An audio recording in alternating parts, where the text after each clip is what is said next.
Masechet Bechorot, résumé du Daf Lamed Zayin. Premier sujet, trois personnes, même s'ils ne sont pas, il n'y a pas de mumche parmi eux, il n'y a pas un grand chacham parmi eux, peuvent permettre un défaut clair et évident du Bechor. Pas comme ce que Rabbi Yossi dit dans la Mishnah, qu'il faut toujours qu'il y ait un mumche. De même, trois personnes peuvent permettre ouvrir un vœu, un éder, et pas comme Rabbi Yehuda qui dit qu'il faut toujours qu'il y ait un chacham parmi eux. Et la Gemara dit dessus, la Gemara continue, dit, la halakha n'est pas comme Rabbi Yossi, qui pensait qu'il faut toujours qu'il y ait un mumche pour permettre le bechor, c'est pas comme ça. Si le défaut est évident, alors trois personnes peuvent permettre le bechor. Deuxième sujet, celui qui a fait la shrita d'un bechor, il a vendu, et ensuite, il s'avère que il n'a pas montré le défaut du bechor. Entre-temps, les gens l'ont mangé. Ou bien celui qui a vendu de la viande et il s'avère que c'était taref et il ne l'aura pas dit. Au vendeur de rembourser le prix, l'argent qu'il a reçu. Si par contre l'acheteur l'a déjà vendu à un goy ou l'a donné au chien, alors il y a quand même un certain prix à payer, mais pas le prix de viande cachère évidemment, et donc le vendeur doit rendre la différence. La Gemara ramène une marloquette là-dessus. Celui qui a vendu des aliments interdits, sans prévenir, il a trompé l'acheteur, il a dit c'est cachère alors que c'est pas cachère. Il doit rendre, même si tout a été mangé, il doit rendre l'argent. Selon Rabbi Shimon ben Elazar, il faut faire la différence. Est-ce que cet aliment interdit-là, un homme est dégoûté de ça, comme par exemple des névélotes, donc de la viande qui n'a pas un cadavre ou bien de taref, la personne est dégoûtée de ça, donc ça s'appelle qu'il n'en a pas profité, et donc le vendeur doit lui rendre tout l'argent, tout le prix. Tandis que si c'est assourd pour une autre raison, comme par exemple un bechor, ou par exemple des fruits qui n'ont pas été prélevés, ou bien du vin interdit, qui a été mélangé dans du vin permis, là, puisqu'il en a quand même un peu profité, alors il doit quand même payer, l'acheteur devrait quand même payer le prix de cet aliment interdit, qui a quand même un peu de valeur, et le vendeur doit lui rendre la différence. La Gemara explique pourquoi dans chacun d'eux il y a une valeur, parce qu'il pourrait quand même réparer leurs problèmes, de montrer le défaut du bechor même après la shrita, de prélever les masrot des fruits, ou bien de vendre à un goy ce mélange de vin, et donc puisqu'il y a une solution, ça s'appelle qu'il y a encore quand même un peu de valeur, et donc le vendeur ne doit rendre que la différence.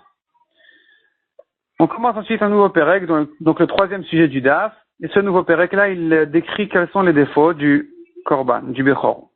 Donc on commence par les défauts de l'oreille, si ça a touché l'oreille elle-même et pas que la peau, donc s'il y a un manque ou une fente ou un trou, et tout ça ce sont des défauts. Et la Gemara demande quels sont les drachot. La Torah dit un défaut c'est un klal, s'il ne peut pas marcher ou qu'il est aveugle, ce sont les détails de défauts que la Torah a considéré comme un défaut. La Torah ensuite continue et dit tout défaut mauvais, ça vient inclure donc tout ce qui ressemble déjà au détail et plus que ça même. Donc n'importe quel défaut qui est dévoilé et qui ne guérit pas, même si il ne dérange pas la fonction de ce membre-là, il est quand même considéré comme un défaut.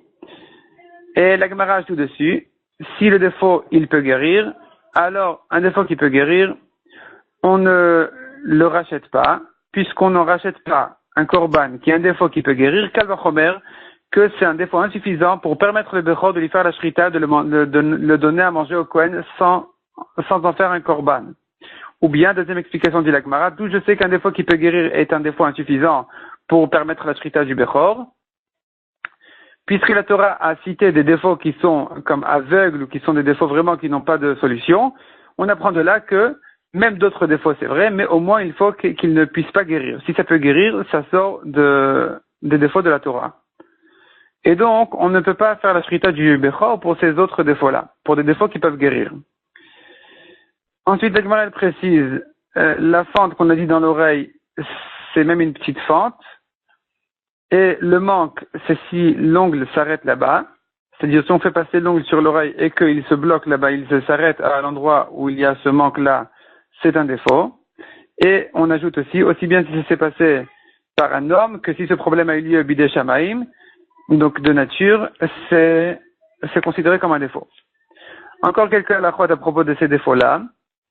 On a dit que s'il y avait un trou dans l'oreille de la taille d'une karshina, qui est un certain fruit qui est donné en général à manger aux animaux, ou d'une lentille, c'est à peu près la même chose, c'est un défaut. Si l'oreille a séché et que quand la perce, il n'y a pas de sang qui sort, selon un avis, ou bien selon un autre avis, c'est vraiment que quand elle s'effrite, que cela je dis que c'est un défaut. La Gemara demande comment est-ce qu'on a dit que moins qu'une lentille, c'est pas un défaut. Un trou petit, moins qu'une lentille, c'est pas un défaut. Pourtant, on dit à propos du Eved Ivri, le juif serviteur qui s'est vendu, et à qui il faut percer l'oreille parce qu'il veut rester plus que 6 ans chez son maître, alors on ne peut pas le faire pour un Kohen, parce que ça va le faire Baal Moumis. Il aura un défaut. Or, le trou qu'on fait dans l'oreille, il est plus petit qu'une lentille. Donc on voit que même ça, c'est considéré comme un défaut. Répond la Gemara, effectivement. Un défaut pour le rendre pas sous le misbéar, même si le trou il est plus petit qu'une lentille, mais un défaut pour le rendre sous le misbéar, donc même plus petit qu'une lentille, mais un défaut pour dire que c'est suffisamment un défaut pour le permettre même à le manger, à lui faire la shrita, pour dire que c'est pas un bechor, il n'y a pas de gdusha ce bechor-là, là il faut minimum la taille d'une lentille. La Gemara demande, est-ce que quand on a dit cette karshina là en question, ce fruit-là qui rentre dans le trou de l'oreille, c'est un défaut. Est-ce que ça veut dire que ça peut rentrer et sortir facilement, ou même si ça se bloque là-bas, c'est déjà suffisamment grand comme trou pour le considérer comme un défaut? Et la Gemara veut comparer cette question-là à une autre marloquette entre Beth Shammai et Beth Hillel. S'il y a un trou dans le crâne d'un mort, est-ce que la touma, elle sort dans toute la pièce, oui ou non? Alors, ça dépend combien le trou est grand. Le trou d'une taille, d'une pièce d'un séla, selon tout le monde, c'est la taille d'un manque qui fait qu'il n'y aura pas de touma dans la pièce. Simplement, il y a une marloquette entre Beth Shammai et Beth Hillel justement à notre question, à savoir, est-ce que ce séla en question, il faut qu'il puisse rentrer et sortir facilement pour dire que c'est un trou suffisamment grand, ou même s'il se bloque là-bas dans le trou, c'est suffisant pour dire qu'il y aura plus de touma dans la pièce.